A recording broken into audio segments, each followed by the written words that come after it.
Hello, and welcome to Skill Up Overwatch Mindset. Skill Up Overwatch is a new video series I'm starting to talk about how you can improve your skill in competitive Overwatch. A lot of guides are focused on improving your rank so you can get to the next skill tier in competitive play, but I think that this approach really misses the point of these guides, which is to help you improve your skill so that you can rank up on your own. One comment I often hear in competitive Overwatch is, I can't get above my current skill level, or I'm stuck at this rank. In a lot of these cases, the reason for this is pretty simple. You can't consistently get above a certain skill rating because your current skill is at that skill rating. Now, this isn't actually a bad thing. On the contrary, this is great. It's great because it means that you are in control of your skill rating, not other random factors out of your control. Blizzard's formulaic skill rating system is supposed to get you to a skill rating that reflects your performance and keep you there as long as you perform at that level. Once you reach this point, you should stop worrying about tricks to increase your skill rating and can focus instead on improving your skills. This means that you don't need to sweat the little stuff. So, this Skill Up Overwatch series of videos will focus not on improving your skill rating per se, but rather on improving your skill. As you begin improving your skill in competitive Overwatch, you have to make sure you have the right mindset for it. The first part of your mindset in competitive Overwatch should be about perfect practice. What this means is that you should be putting concerted effort to evaluating your play and being honest with yourself to figure out what you can improve and what you're doing well.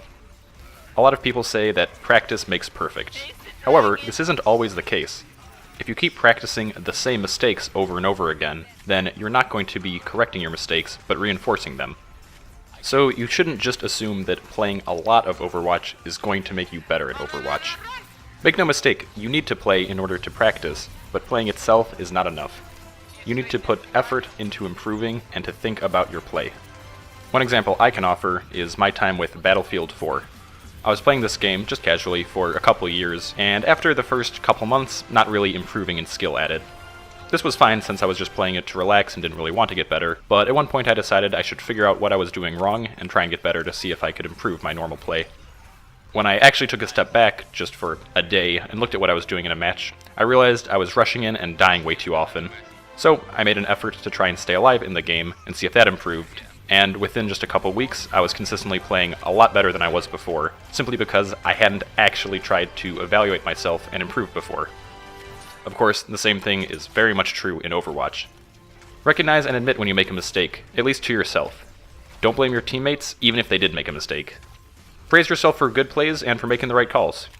You can use a video-on-demand recording or streaming program to watch your gameplay, like Twitch with OBS Studio, YouTube gaming streaming, or even Facebook Live. You don't have to review your gameplay often, but every once in a while, it can be a nice reality check. I should add that in the heat of the moment when you're actually playing a match, you can't always focus on the same things that you need to focus on in the long term to get better. So a little bit of perspective can go a long way. Next, I'm going to talk about getting stressed or nervous in competitive play. Since you need to view competitive play not as an evaluation of your skills, but as a way to practice it, you should make sure that you're comfortable playing competitively and not getting too jittery or upset about it. One thing I'll say off the bat is that if you're having an off day where you really don't feel like you're going to be playing well, or you don't feel like communicating, or you're tilted, as they say, or anything like that, honestly, just don't play competitive. Perfect practice makes perfect, but poor practice makes you worse. Don't get used to bad habits.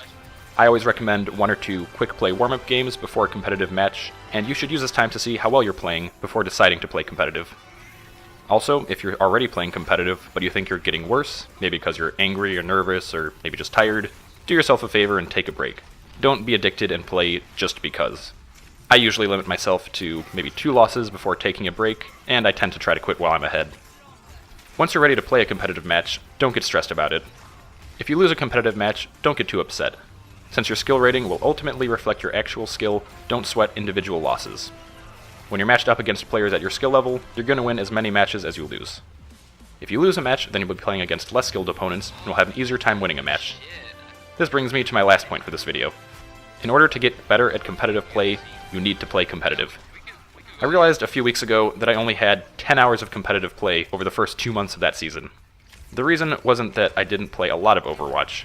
Rather, the reason was that I took every competitive match too seriously to the point of only playing when I felt like I was at my absolute best. This sort of pressure can do more to psych you out than to help you improve. So take competitive play seriously, try your best, and make sure to evaluate your performance, but don't get too worried about competitive play. If you find yourself unhappy with competitive play, then take a break for a few days and decide whether or not you want to get back into it. As much fun as competitive Overwatch can be, it can also be very not fun if you're not in the right mindset. This wraps up the introduction to Skill Up Overwatch. I hope these tips for how to approach your mindset to Overwatch will help you have more fun and in the long term improve in competitive Overwatch. In later videos, I'll talk about more specific strategies you can use to improve in competitive Overwatch, like setting goals, staying positive, and communicating. But this approach to your mindset will get you well on your way to improving in competitive Overwatch. Thanks for watching, and I'll see you next time.